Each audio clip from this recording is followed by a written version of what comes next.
Hi friends, and welcome back to another video. This week I just want to show you a little bit of a behind the scenes about our Thanksgiving/Friendsgiving dinner that we have done this year.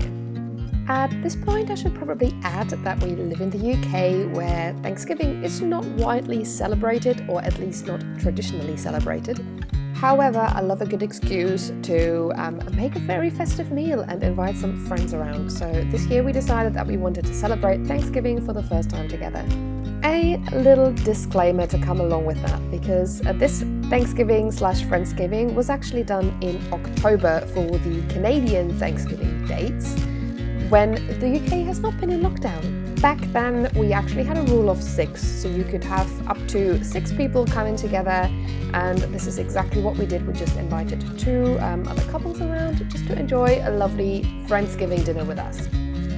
I absolutely love hosting and making foods to serve to other people, so this was right up my alley.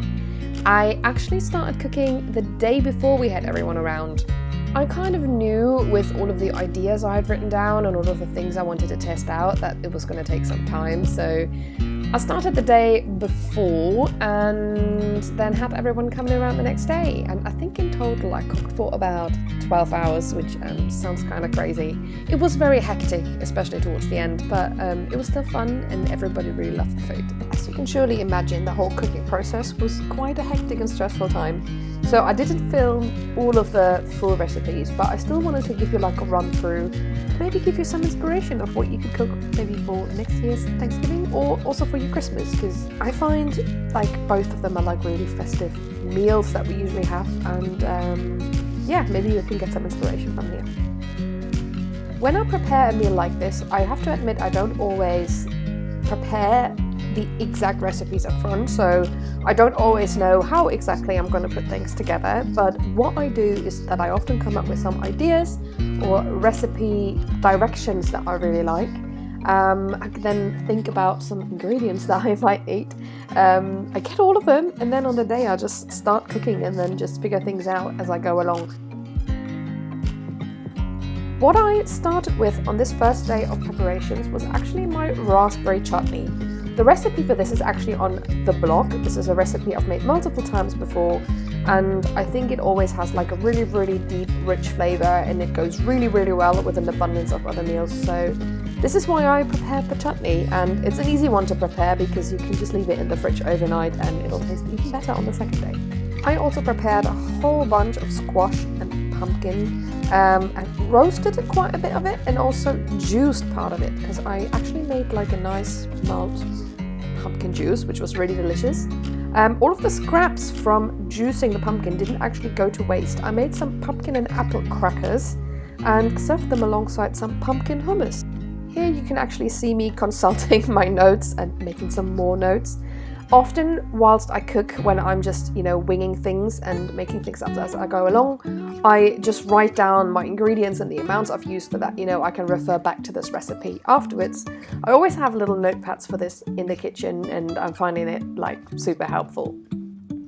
Usually when I come up with some recipe ideas to make for a meal like this, the extent of preparation I usually have is just writing down, for example, curried butternut squash soup, and then I'm just kind of thinking of what ingredients I'm going to use and making it up from there. What's usually helpful is that I often have a pantry full of some basic ingredients, so I always have something to hand if I need it. And on that note, I did actually make a curried butternut squash soup as our starter, which was really, really delicious. Worked an absolute treat. So I'll definitely have to write up that recipe at some point. Something exciting I also created this year was making my own gravy from scratch, which tastes so much better than using anything store-bought, but it's probably like that for most things.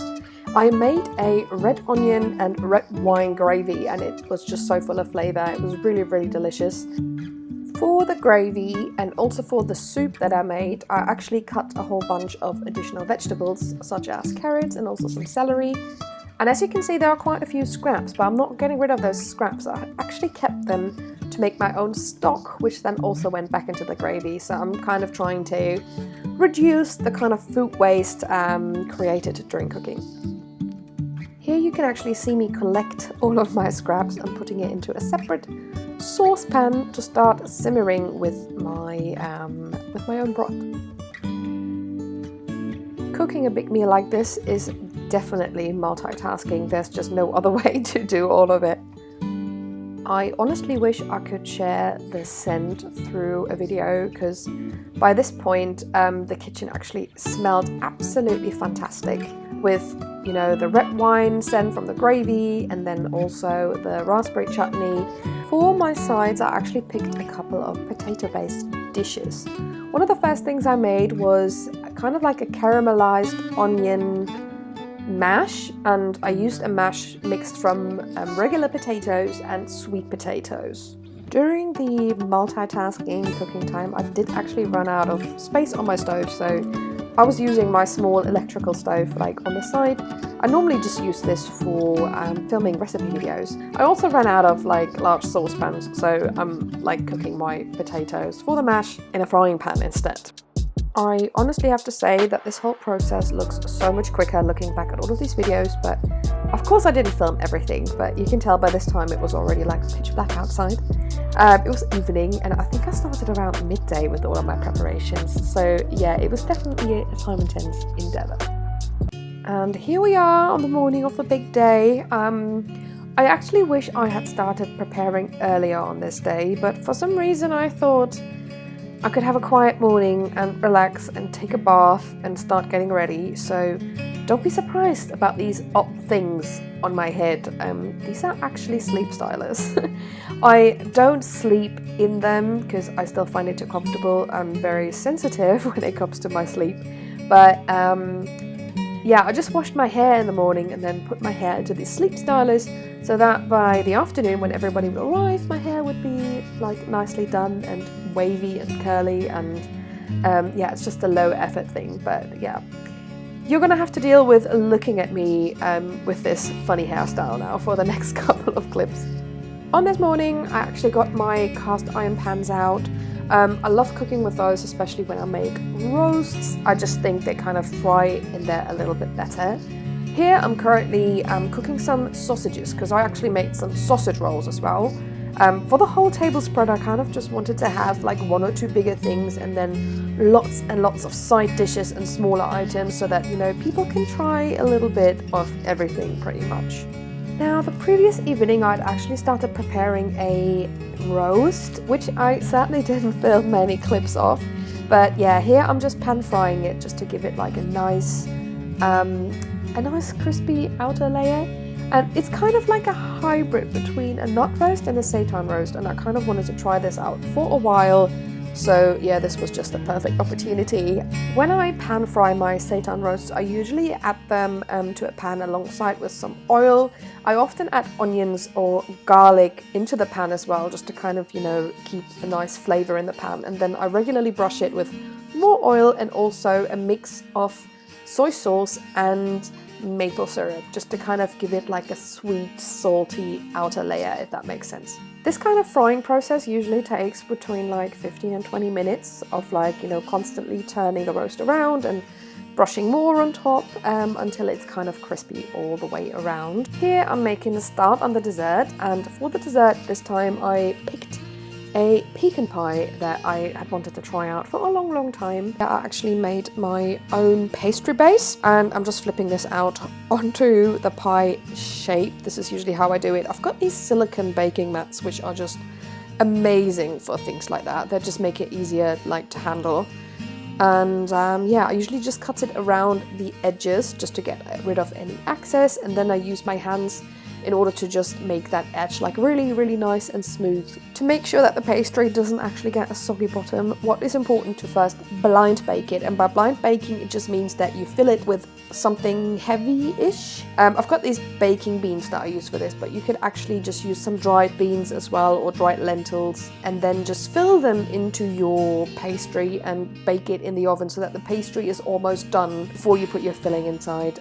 And then once your pastry is blind baked, you could just remove the dried beans from the middle and add your filling and add your toppings. So here I'm just decorating with some pecans on top. I also made cornbread for the very first time, which is about to go into the oven here, and I was really surprised by how delicious this turned out, so definitely recommend adding some cornbread to the meal. One of my favorite things about a festive roast dinner is delicious stuffing. I had like a phase a couple of years ago where I would just make stuffing all of the time, even, you know, for dinner during the week, just because I really liked it. For some reason Nick is not such a big fan, but I just got really obsessed with it, so I did make a whole bunch of delicious stuffing for our Thanksgiving dinner as well.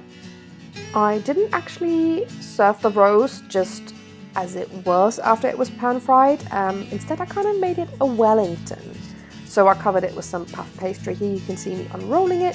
What's very important is that you let the roast cool down entirely first before you do this. Otherwise the pastry gets super soft pretty much instantly, and then it's near impossible to handle. So yeah, big tip, don't put it on warm.